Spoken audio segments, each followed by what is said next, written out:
Hey guys, just got off water with my son Josh Massengale out here at Fort Loudon trying to find some fish for a tournament, and it's been tough, but I just thought I'd take some time to do a little bit of an instructional video for a technique that's very popular in the spring. A lot of people overlook it in the fall. I actually had one rigged up today and tried to throw it a little bit on some schooling fish and bait that I found, but didn't have any takers. So what are we going to do? We're talking about a fluke, just a plain old fluke bait, but with a twist. Now most people take a fluke and they'll use a 3/0 extra wide gap hook on it, and that's great in timber. But for schooling fish, you'll have a better hookup ratio if you do this trick here, and that is use a treble hook.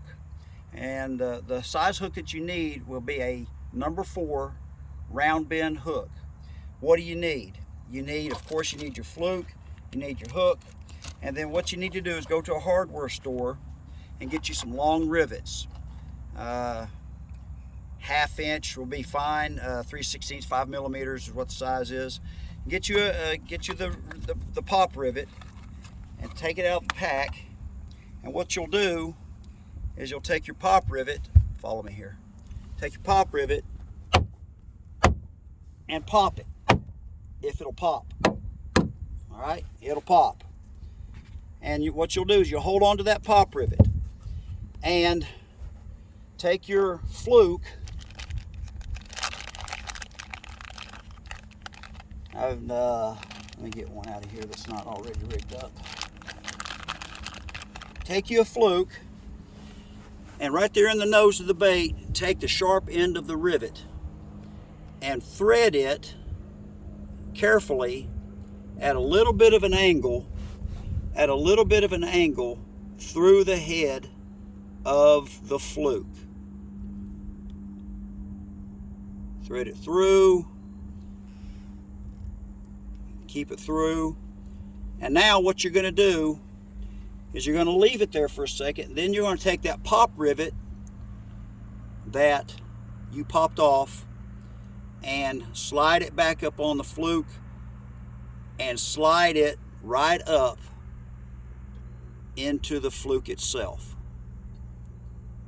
Now that's what you've got.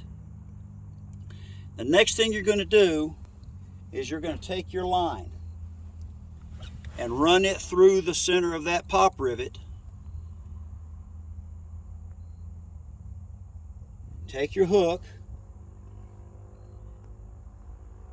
and tie a knot that you prefer. I prefer a Penzit knot. It's kind of hard to tie with just a hook itself, so for instructional purposes, I'll just tie a simple little clinch knot, and we'll go from there. So tie your knot and try not to hook yourself, because they are sharp. Get a good quality hook. I use Mustad. You can use Owners, the hook of your choice. Get the line wet, cinch it down, cut off the tag end.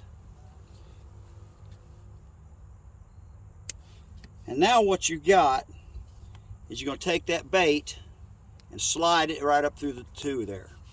Take one of the hooks, hook it into the bait, and here's what you're left with. Right there. It is an excellent open water bait. It will greatly increase your hookup ratio. Now, what are you going to throw it on? My rod of choice, and I recommend this, is I've got an Enigma HPT rod. It's a medium heavy, it's got a lot of backbone, and it's got a good tip. What size line? I've got 15 on this. You can get away with 12 or 10. Just be aware of the size of the fish, of the lake that you're fishing at, and you don't want to try to use a 10-pound test line at someplace like Chickamauga, because you're liable to get your line broke. So that's what you've got, and I would recommend that you rig you up 2 or 3 of them and put them in the bag. That way they're already rigged up, of course, without the hook. Just have the pop rivet in there, and you'll be ready to go and don't have to waste any time fishing. So hope this helps you. God bless you. and remember Jesus is Lord.